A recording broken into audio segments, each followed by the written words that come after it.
It is that time of week again, Blue Jay fans. We are here to break down the past week's games for the Toronto Blue Jays, and I understand it's spring training, and we're getting to that point where it's like, okay, it's been long enough. We want the season to get going. Hang in there. We got a few more weeks to go. But let's break down this past week's games, especially after today's very fun game.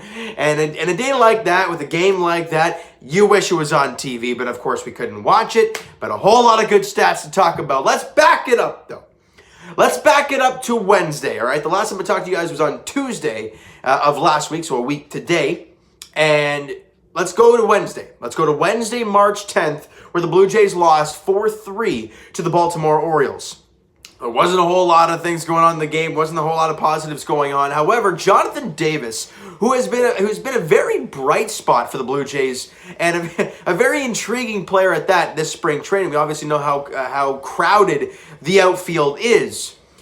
And Jonathan Davis has put a really good spring together. He went 2 for 2 in that game. He walked once and came around to score. I mean, he's done very well. I think he did a very good job again. What was that, yesterday? Yeah, yesterday he had a fantastic game as well. So, again, I got to keep an eye on moving forward. Joe Panik, good to see him back with the ball club after he put a pretty good season together last year. He went 2 for 3 with 2 RBIs in that game. And Ross Stripling got the start through 2 innings, had 3 hits and a couple strikeouts. So not a bad outing, a clean inning for Ross Stripling. By the way, I'm not going to say any runs or anything. I'm not going to say any walks. Whatever I have here are the positive stats, because that's what spring training is supposed to be about. The positive narratives. All right, but that's it. You lost 4-3. Wasn't a whole lot to talk about in that game. Let's move up to Thursday, where the Blue Jays won 10-6 over the Detroit Tigers, and this game was somewhat live. If you have MLB at Bat, they had a live stream going on. No audio. It was a strict camera and then like an outfield camera in the bottom. So really not a whole lot going on there, but you were able to watch. Was it that game? I can't remember what game it was. It might have been that game that they had. But George Springer had a home run in the ball game, was 1 for 3. Good to see for Springer. And Vladimir Guerrero Jr., have a day, Vladdy. 3 for 3. 2 runs scored. 4 RBIs. And he had that moonshot of a home run. He has put a great spring together. I have some numbers that I'm going to say at the end of the video. And Tanner Roark got the start, and he was very good for the second consecutive outing. 3 innings, 1 hit, and 3 strikeouts. No walks, no runs. Clean job for Tanner Roark. Now, he was on the mound today, went 3 great, and then was terrible in the 4th, and his line looks garbage today. But overall, what do you expect from Tanner Roark, really? Kirby Yates got his first outing of spring training. Good to see, and he went a clean inning. Give him a couple of hits, but got out of a tough jam, so good to see for Kirby Yates. And Tim Meza just continues to impress. Comes back from Tommy John, and he's been fantastic all spring long. He goes an inning, gets a couple strikeouts, so a great job for Tim Meza there. In the 10-6 victory over the Detroit Tigers. All right, so Friday's matinee was against the Pittsburgh Pirates, where the Blue Jays were 2-1 losers in that game. As you can probably tell, no offense was in that game, so I have nobody written down here for offensive performances because there's nothing to talk about. Thomas Hatch, though, got the start. An interesting thing, maybe something to stretch him out a little bit. I don't know, because the Blue Jays rotation right now with the update on Nate Pearson, the rotation's all over the place. So I'd say it's wide open right now. Thomas Hatch, 2 innings, no earned runs, but he allowed an unearned run, and he walked 2 and struck out 2. So not a bad job for Thomas Hatch. That game was rough. Yeah, you lost 2-1, and the reason I say that Hatch had an unearned run and Phelps had 1 earned run is both were, those were the 2 runs you allowed. The Jays had 3 errors in this game today, and you didn't get any offense. Just kind of one of those games you're like, ugh, and move on, right? So, like I said, Hatch 2 innings, no runs, no earned runs, 2 walks and 2 strikeouts. David Phelps had an inning. He didn't allow an earned run. He allowed 1 unearned run and struck out 2 guys. And Tyler Chatwood, who continues to impress me. I mean, I understand that we're not really watching a lot of these games. I get that. But just from the stat lines and the way this guy's pitching, he's been unbelievable. I don't even know if he's allowed a run yet in the spring, right? He goes an inning in that game, allows 1 hit, but that's it. Kirby Snead goes out there and he gives up 1 hit and 1 inning of work, but that's about it. Great job by the bullpen doing what they do. I mean, obviously the bullpen seems to be, so far in the spring, the real high point of the Blue Jays. Obviously, we know that the offense is going to be what the offense is going to be. We saw that today. But the bullpen is very good. And I think it's very overlooked by Blue Jay fans and people outside the Blue Jays because they see the offense and that's what they focus on. They focus on all the big names in the lineup. They forget about how dominant this bullpen is, how good it was last year, and then you've added some pieces to it. So I think it's going to be a really fun year coming out of the bullpen. Now, starting the weekend on Saturday, and what a way to start it off as the Baltimore Orioles get smucked by the Blue Jays 5-0. And some good offensive performances in this game from a couple players. Not many else. Nobody really else got any offense going, but Cavan Biggio went 2 for 2 in the ball game. He scored 3 runs, had 3 RBIs, and he had a walk. A big-time game for Cavan Biggio. He was spectacular. Alejandro Kirk went 2 for 3 with an RBI, so a hell of a job from Alejandro Kirk. Francisco Liriano out of the bullpen. He did a good job in inning. He walked a couple of guys, but got a couple strikeouts. Didn't allow a run. Good job from Liriano, who's been very good out of the pen. That lefty side is going to be really interesting for the Blue Jays this year, right?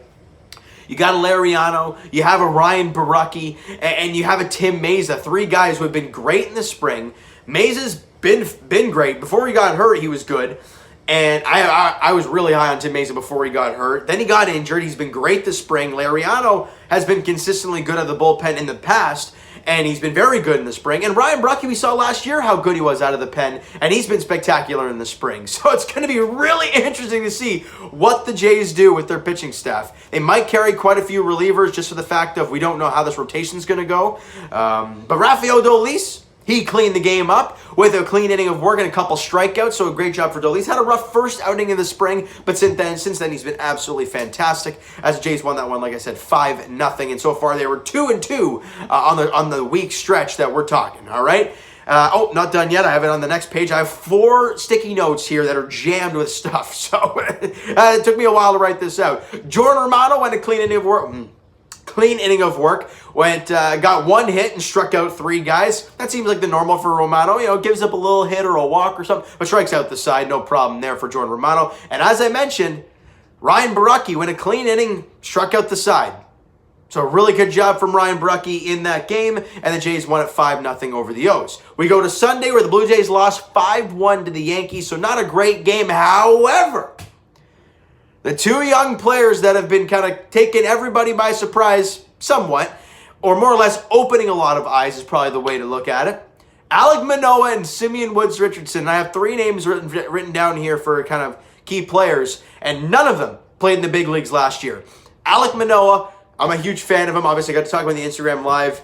Great guy, as well as he's been nothing but respectful to Jays fans, myself, and whatnot. And he's going out there and he's doing work. 3 innings of work, 7 strikeouts. Yes, you're not playing against Stanton and Judge and blah, blah, blah. Do we forget that the first time around, he struck out Stanton, Judge, and Gleyber Torres? So it's not like he can't do it. They just weren't in the lineup today. And he struck out 7 straight Yankees. In the 3 innings of work, you guys do the math. There's a total of 9 outs. 2 of the outs were not via the strikeout. The rest, they went down. Manoah's stuff is filthy. So far in the spring, I mean, he has pitched, 8? I think it's 8 total innings, and he has 11 strikeouts and not a single walk. Dominant. Manoah and Woods-Richardson, he allowed a couple of hits, but nothing really crazy going on there. 3 innings for him, 2 hits, 3 strikeouts. Great job for Manoah and Woods-Richardson. Him and Manoah continuing to impress every single time they go out there. Whether they start the year with the team, whether they go to the minor leagues, they are getting this little bit of experience, and man, oh man, is this going to go a long way in the progression over the years. All right, and the final guy that I wanted to bring up, a guy who, if you've watched my videos in the past, you will know I'm very, very, very high on this player, Adam Kloffenstein. I think it's Kloff. I think that's how you pronounce it. And I think that was his first outing in the spring, and I don't think he's pitched at all in any spring training. It's his first kind of pro ball, experience. So a great job. Great to see him out there. He went an inning, allowed 1 hit, got a strikeout. So a great job for Kloffenstein. I think he finished off I think he was maybe after Woods-Richardson. So he did a great job. Good to see him out there. But the Blue Jays, unfortunately, lost that one 5-1. They didn't get any offense in that game, unfortunately. Then you go to yesterday and today's game where there's some good stuff to talk about. Blue Jays won that one on Monday against Detroit 4-0. All right, Santiago Espinal, a guy that Jays fans continue to forget about because of how crazy this lineup looks. We forget about how Espinal really impacted this team last year and how he might be a good bench bat this season, or a good guy starting in AAA next year, kind of getting getting full-time play in AAA Buffalo when they do end up starting, right? Because we don't know what's going to happen. And that's why I'm leaning towards guys like Manoah and maybe Woods-Richardson kind of making this team, because you want these guys to pitch. The way they've dominated in the spring, you do not want these guys just sitting down at an alternate site throwing baseballs and throwing to each other. No. So I don't know. You guys can let me know what your opinions are on those guys possibly starting the year with the team, especially the way this rotation looks. I don't know.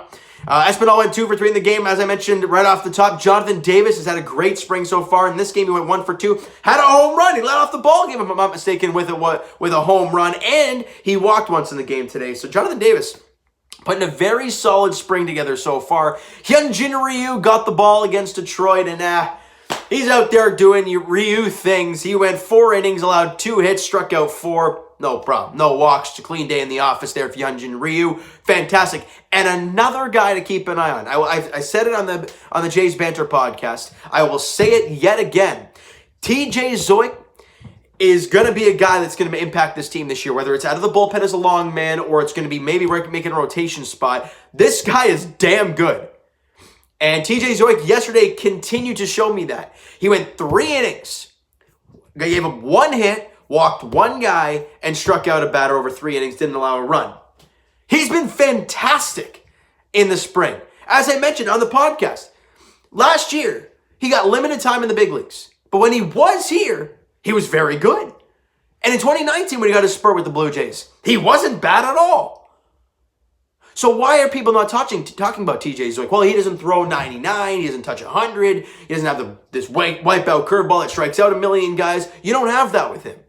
He's going to be that ground ball guy. And apparently, according to, I think it was either Ben Nicholson-Smith or Joe Siddall today, or maybe even Ben Wagner. I can't remember. They were on Tim and Friends just before I got on here, and one of them, I forgot who it was, said that Zoik's throwing a 96-mile-an-hour sinker with tons of movement. I don't know about you, but a 96-mile-an-hour sinker with movement is filthy. That induces a lot of ground balls. Why was Marcus Stroman so good? That sinker was down. If Zoik can throw 96 sinker down in the zone, his stuff will play.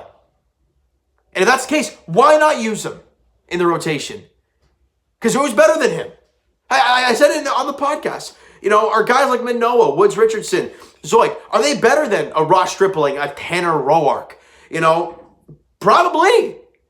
But because these guys have not seen a lot of big league time, we're all kind of dismissing the fact. I don't know if you should, especially since this team is not in that rebuilding mode anymore. They're in that win right now mode. So why not play your best players? Just my take on that. And Travis Bergen, a guy who's bounced around the Jays like it's a bouncy castle, he went a clean inning of work, allowed 1 hit, but struck out the side. So a good job for Travis Bergen, who got a good work in there in the 4-0 win over Detroit there yesterday. And then the final game of the week, our week that we're doing these videos, the Blue Jays went out there against the Philadelphia Phillies today. Basically, both lineups were kind of their everyday lineups. They had Aaron Nola on the mound. Blue Jays had Tanner Roark, so obviously not, ace versus ace, but they had Aaron Nola on the mound, their guy. They had Harper, Bohm, Gene Segura, all these big-name players on the Phillies. Maybe, I think Real Muto didn't play. I don't know if he has played at all. I'm not too sure. But either way, majority of their lineup was there. And the Blue Jays had majority of their lineup. And they were facing their ace. And the Blue Jays smushed them. 14-5. Happy birthday, Vladimir Guerrero Jr., 22 years young. People forget that. The guy is, I don't know if he's younger, if not like very close to the same age as Alek Manoah. Yeah, I know. Take that in for a second. Everyone's getting on Vladdy and getting mad at him and blah, blah, blah. The guy's 22. He's younger than some of your prospects. You know Josh Palacios, and I'll mention him in this one? The guy's like 20, I could be wrong, but he could be like 24, 25. That's 2 or 3 years older than Vladdy. And Vladdy already has 2 years in the big leagues. It's crazy. And Vladimir Guerrero Jr. had a game, but we'll get to him in a second. So like I said, the Blue Jays crunch them. George Springer goes out there and in the leadoff hole gets the train going. And that's what we're expecting from Springer. Going out there and just kind of being the locomotive and getting this train going early in ball games. And that's what he did today. 2 for 4 for Springer. He scored a run. As I mentioned on the podcast as well, George Springer, you might not see this guy get 100 RBIs being in the leadoff spot, but damn it, you will see those runs scored. Whoo, they will be through the roof this season for him. 2 for 4 with the runs scored for him. Josh Palacios actually came in for George Springer, and he went 2 for 2 with the runs scored, and he's at 400 in the spring. Just saying. Another guy to keep an eye on, an outfielder, right? A guy who's probably going to start the year in AAA, has never played in AAA. Again, see, this is the problem. The AAA season is not going to start right away. It might start a month later. So that's a kind of a tough thing. What do the Blue Jays do with guys like Palacios and Jonathan Davis and guys like that? But Marcus Semien, what a day for him. He went 2 for 4, had a home run. Good to see for Semien. 2 RBIs and a run scored for Semien. And Teoscar Hernandez, 2 for 4, 3 runs scored and an RBI. Austin Martin came in the game late. He went 1 for 2 with an RBI in this game, so good job for him. And the man of the day, the birthday boy, Vladimir Guerrero Jr. Here we go. You guys ready for this one?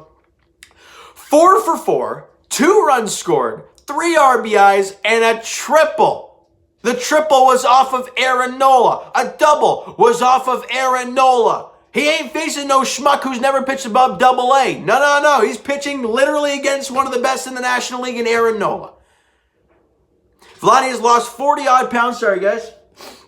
40-odd pounds, and he is looking better. The bat speed through the zone is incredibly quick, and he is meet and barrel the ball. Lots of line drives for Vladdy. Now, he has a career 380 batting average in spring training, so he rakes in the spring. So, hey, take these numbers for what it is. But Vladdy is hitting 529 in the spring. 529 with an OPS of 1.56. You see guys when they end a year and you see a guy with an 850 OPS, 8 to 900 OPS, you're like, God, they had a pretty good year. 1.56 for Vladdy in the spring. The guy is absolutely raking. He's getting barrel the ball a lot. He obviously had a home run there against, where is that? Was that against Detroit on Thursday? And then he ripped one off the wall today for the triple. Vladdy is feeling it. He's ready to get the season going, and that's exciting to see for the young 22-year-old infielder, let's call him, for the Toronto Blue Jays. I'm excited. I think this is really the year for Vladimir Guerrero Jr. with weight loss, because over the last 2 years, the weight has been the problem, and everybody has been talking about it. Now he's lost that weight. So what's the excuse next? Well, he's only 22? No. He has a bad year this season or a subpar year this season. Then we start to question things, because he's lost the weight. That's gone. That's not even a thing anymore. What's he going to do? Look, April 1st, everything that's going, obviously these numbers are spring training numbers, and you take them for what you want. But all I know is the guy is feeling good. And I think that's the first thing. The first thing to playing good and performing well is feeling good, right? You go into a ballpark and you go into a ball game not feeling great, you're not going to do very well. I know this from personal experiences. You go out there and you've lost a ton of weight, like I have right now. I go out there and I obviously haven't been able to hit the field at all, but you go out there, shoot hoops in my basketball hoop in the driveway or whatnot. You feel great. You feel ready to go. And Vladdy right now, having lost so much weight, he feels good and he's ready to go. And I think he's ready for April 1st. I think we all are. All right. Kevin Biggio, he had a great game as well. 2 for 3 with 2 runs scored, 2 RBIs, and a walk. You can't have a Kevin Biggio day without a walk. And he was great. Good to see these guys kind of take a midseason form as spring training's going along. Randall Grichuk got the start. He was 2 for 4 with 2 RBIs and 2 runs scored. We can't forget about Grichuk. The guy can make an impact no matter what. And Danny Jansen went 1 for 2 in the ball game, and he walked twice. I will say it till the cows come home. Danny Jansen may not hit 300. He may not be a guy who's going to even hit 250, but damn it, that guy finds a way to get on base, and he does not strike out very often. I will take that for my number 9 hitter and my catcher. Now, if he surprises us all and he hits those types of numbers, then hey, great. But I'm not expecting it. All right? And the last guy I want to talk about is a guy who I mentioned earlier, Tyler Chatwood, was great yet again. And this time, the guy threw 2 innings, didn't allow a hit, didn't walk a batter, and struck out 1. He's been unreal in the spring. Got to really keep an eye on starting the season on April 1st. A really, really good offseason acquisition for the Blue Jays moving forward, all right? So, obviously the week, let me go through the loss. So it's 1-1. 2-2, 2-3, 3-3. The Jays went 4-3 on the week. So not about a plus 500 spring training week. Not too bad for the Blue Jays, even though winning losses don't really matter. But it's good to keep an eye on it. You want to get in the winning habits early, and they're doing that here in the season. All right, so you know what, guys, that is going to do it for this one. If you enjoyed the video and you're tired as heck of spring training and want the season to get going, smack that like button. I do appreciate that. Hit the subscribe button if you guys have not already. Comment down below your thoughts on the video, your thoughts on the game, what you like, what you not like from today's game, the Instagram link, or would you like it enough from this week's games. That's what I was going for.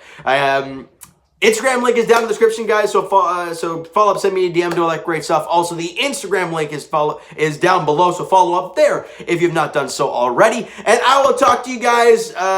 Leafs edition Friday night is there. At home, taking on the Calgary Flames, 7 o'clock puck drop there at Scotiabank Arena. As for the Raptors, their next contest is on Wednesday, I think it is. Wednesday against the Detroit Pistons. Good news, Raptor fans. We hear that Pascal and Fred have been cleared to practice. No OG, but Pascal and Fred have been cleared to practice. Whether that means they're in the lineup or not, Fred's doubtful, and Pascal is kind of like a questionable game time decision. So we'll have to wait and see what happens tomorrow night against the Detroit Pistons. And as for the Blue Jays, yeah, here we go again. I'll be talking to you guys next week, same time, same place, talking about the same stuff, spring training baseball. I want this season to get going already, but let's get through these spring training games one at a time, all right? So thank you guys so much for listening and watching. Hope you guys enjoyed the video. Talk to you guys then.